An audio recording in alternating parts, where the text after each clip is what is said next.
Hello Bio20 and welcome to the next video in our muscles unit on muscular contraction. So today, what are you learning? You're learning how a muscle contracts. Now, that sounds pretty simple. You think, yeah, it just moves, it's contracting.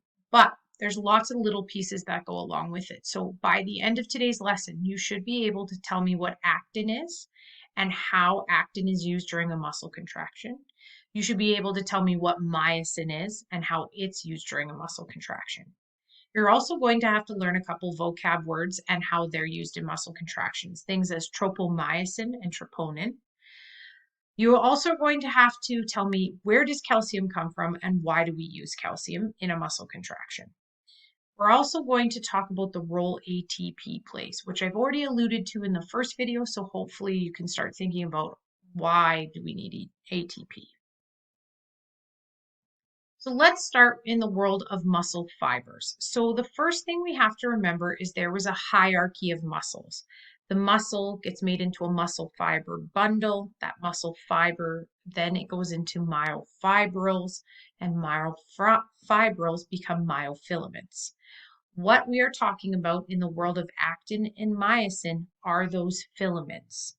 So actin is made out of protein and it's a myofilament and we call it the thin filament.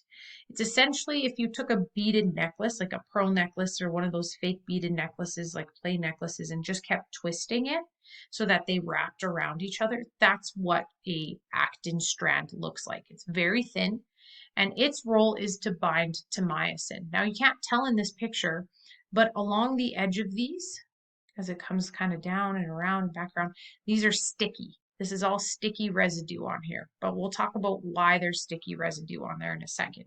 But actin is these really tiny thin molecules that like to bind to myosin. So our muscle contraction, like I already said, has two different parts. The myofilaments, actin and myosin, we look just at actin. So let's look at myosin, or what we would call the thick filament. Now, the reason they call it the thick filament is because it's like if you took a string and twisted and twisted and twisted the string, but then on the end kind of put a bead or something like that. It makes it a lot thicker when you try to wrap those all around. So again, it's composed out of protein and they're called myosin. And so it's two protein chains wrapped around each other and they bind to actin. Now the difference between myosin and actin is actin was just these little beads that made up a chain. Myosin has these little protrusions at the end of every wrapped cord, and those are called the myosin heads. And that's actually the part that's binding to actin. So when we say myosin is binding to actin, we mean these pieces right here. So let's talk about how a muscle contraction actually occurs. In your notes, you have 4 boxes. As we go through, I will say, draw this, draw this, draw this, draw this. Then you know what to put in the 4 boxes. You need to save the sliding filament model for last. So we're going to start by just showing you some of the main players. This is actin and this is myosin. That's the myosin head. And this, ladies and gentlemen, is tropomyosin and troponin. So first picture is you should have this drawn. Now, I'll go back just so you can remember what to label. Those things need to be drawn first and labeled: myosin, myosin head, and actin. Then you're going to add on top of the actin something that protects it called tropomyosin. And on top of the tropomyosin, you're going to have these little Pac-Man-like structures that look like that, and they are called troponin. So that's your very first picture. This is a muscle at rest. Now you may remember from earlier, I said actin is really, really sticky and it likes to bind to myosin. Tropomyosin's job is 100% to stop actin and myosin from binding. So you might want to write that somewhere. Tropomyosin is the bodyguard of actin. No possible way actin and myosin can actually attach to each other with tropomyosin there.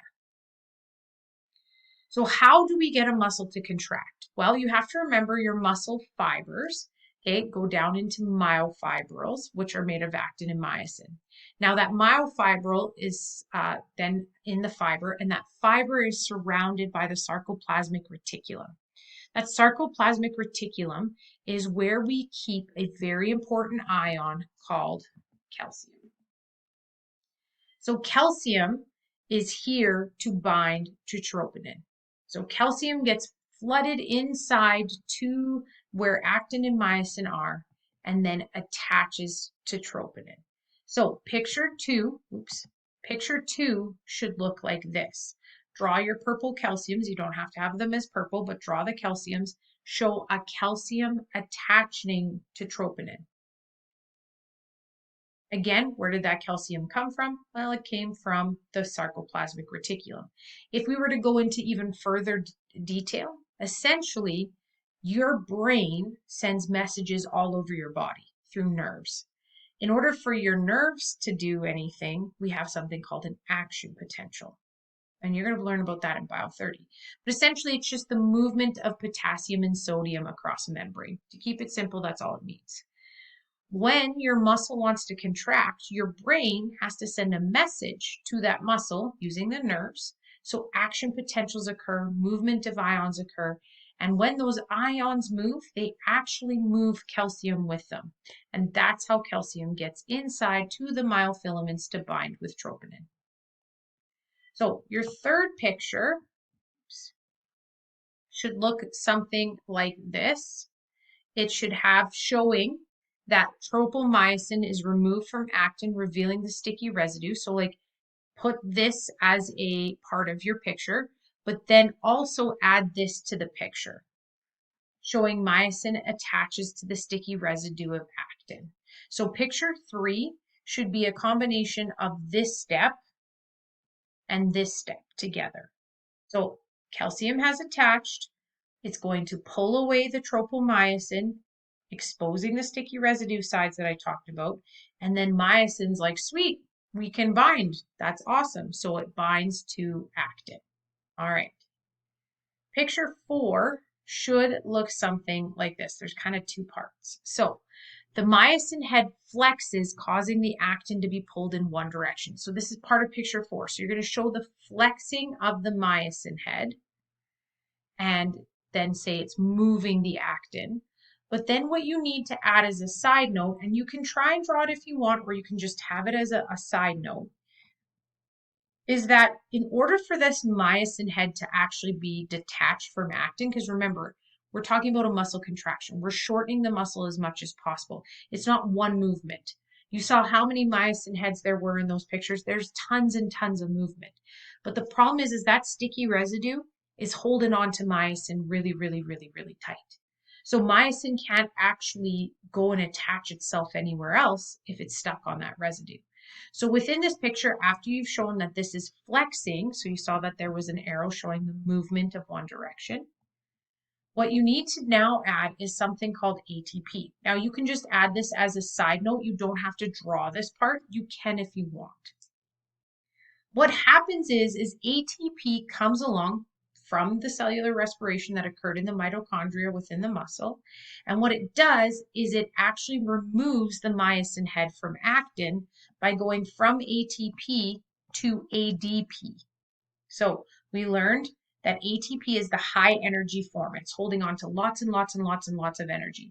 Then it'll lose an electron. The loss of an electron is oxidation. So it goes through oxidation, loses its electron. When it loses an electron, it breaks off a phosphorus. So that becomes ADP. When ATP becomes ADP and we lose that electron, we lose energy we lose energy, and that is the process of losing heat, that large loss of heat right there. And that's one of the reasons why contracting your muscles keep your muscles warm and the internal body temperature the way it does. So we use ATP. It breaks off myosin's head from the sticky residue. Now it's free to attach further down the line to another actin and continue the muscle contraction. So again, if picture 4, I would just do this and say that there is myosin head flexing, moving it in the direction it needs to move, And then as a side note, I would say myosin likes to stick to actin, can only be removed by the use of ATP. You don't have to draw this exact part because that would just mean you'd have to draw another picture, but you can just add that information in.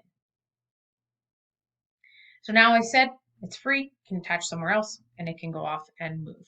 So if we were to look at it in the most simplistic form, as in the 4 pictures you could draw, but these are not 100% accurate, is it would look a little something like this. The myosin head attaches to the actin here, flexes, okay, right here, it's flexing. So it's moving it so you can see where it was to now where it is and where the myosin head was. Okay, so it's moving.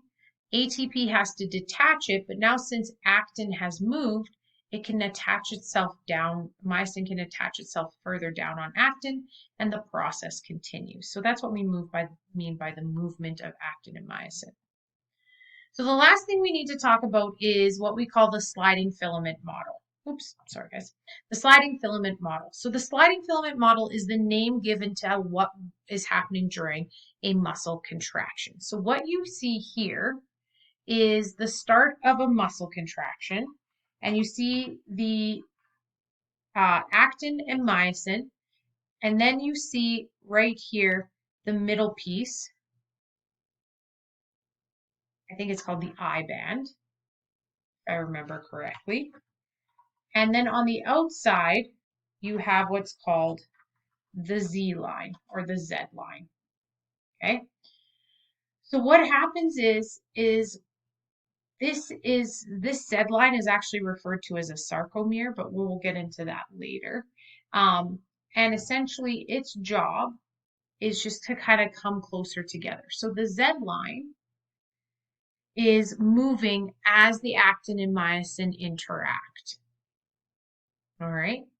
So this is where actin and myosin are going to eventually overlap, and you can see it right here. So the sliding filament model is just showing how we contract and shorten our muscle, moving it from its elongated space as tightly down as possible to the smallest form it can go, where everything is completely contracted. So that is the sliding filament model. So this, I think this is called the I band, but I can't remember exactly off the top of my head. So, ladies and gentlemen, that is a muscle contraction. So if you have any questions or concerns, please let me know.